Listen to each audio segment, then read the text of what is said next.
সেখানে উপস্থিত ছিল। হাবিব সাহেব যখন বৃদ্ধাঙ্গুলি দেখান তখন প্রশাসন এখানে উপস্থিত। এক অপরাধে ৩ সাজা, এই প্রশাসনের অধীনে কেমন করে নির্বাচন করি? রুমিন ফারহানা। আসন্ন জাতীয় নির্বাচনকে সামনে রেখে ব্রাহ্মণবাড়িয়া প্রশাসনের ভূমিকা নিয়ে গুরুতর অভিযোগ তুলেছেন ব্রাহ্মণবাড়িয়া ২ আসনের স্বতন্ত্র প্রার্থী রুমিন ফারহানা। তার ভাষায়, একটি কথিত অপরাধের জন্য প্রশাসনের পক্ষ থেকে তাকে দেওয়া হয়েছে ৩ দফা শাস্তি। এই পরিস্থিতিতে প্রশ্ন উঠছে, পক্ষপাতদুষ্ট প্রশাসনের অধীনে একজন প্রার্থী আদৌ কিভাবে সুষ্ঠু নির্বাচন করতে পারেন? ব্রাহ্মণবাড়িয়া প্রেস ক্লাবে আয়োজিত এক সংবাদ সম্মেলনে রুমিন ফারহানা বলেন, নির্বাচনী আচরণবিধি লঙ্ঘনের অভিযোগে তাকে প্রথমে ৫,০০০ টাকা, পরে ৪০,০০০ টাকা জরিমানা করা হয়। এখানেই শেষ নয়, একই ঘটনার জেরে উপজেলা নির্বাহী কর্মকর্তা নির্বাচনী অনুসন্ধান ও বিচারিক কমিটিতে চিঠি পাঠান এবং সর্বশেষ জেলা প্রশাসকের পক্ষ থেকেও কারণ দর্শানোর নোটিশ দেওয়া হয়।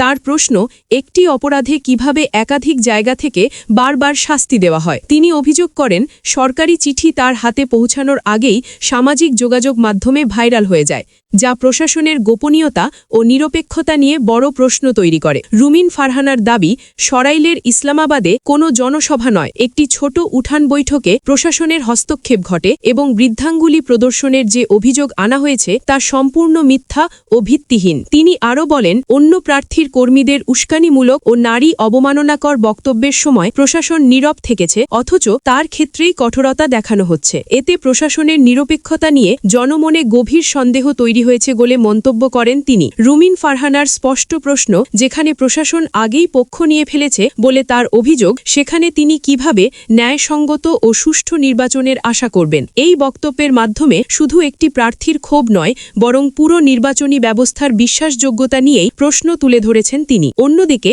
এসব অভিযোগকে মন গড়া বলে উড়িয়ে দিয়েছেন রিটার্নিং কর্মকর্তা ও জেলা প্রশাসক।